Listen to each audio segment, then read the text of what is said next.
What is it about samurai swords that really impress us as humans? Is it the fact that they are so rare? Is it the fact that they are so old?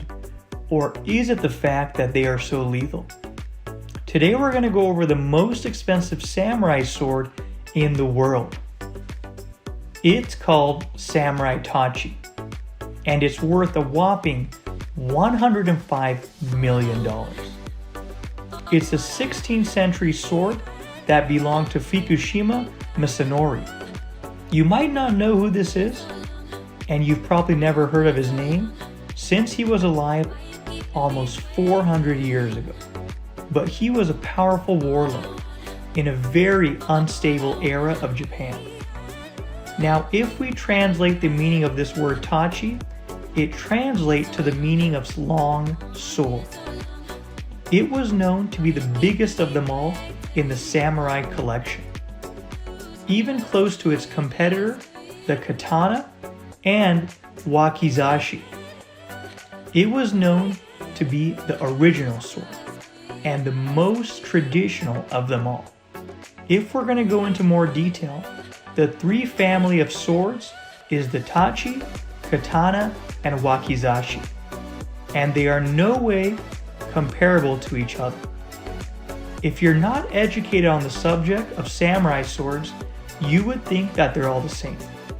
And more than anything, they all look the same. But this is a completely false statement and belief. And only someone who's never seen their samurai sword would think this, as they all differ in length, how they are curved when made, and how they are put into the case when sheathed. The reality is the Tachi sword gained its reputation as belonging to the most famous of all the warriors and lords. It wasn't just given to an ordinary man, but someone that had to be part of Japanese history. And the person that owned the sword, Fukushima Masanori. His nickname is the Seven Spears of Sugigati. How does this nickname come to be? Because of its very notable actions in the Battle of Shigasagati. Born in 1851, he fought in many wars, and the most famous Cheongju, the battle that defined Japan's invasion of Korea in 1592. Remember, back then, there was no military, guns, or other weapons except swords. Even through centuries, many people still refer to him as the most iconic and heroic samurai warrior to exist. But what would that mean if you own his sword? Would that mean that it killed hundreds of people? Or even thousands?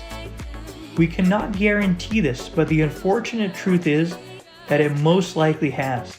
Now, although this might be a turnoff for many, if you're a proud patriot of native Japan, this might be the most honorable sword that one can ever be in contact with. To this date, Tachi swords are very rare, because in the 16th and 17th century, when people fought in close combat, longer swords were not really used.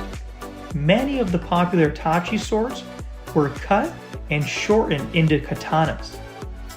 I'm sure you're starting to see how rare these are, since a lot of them do not even exist.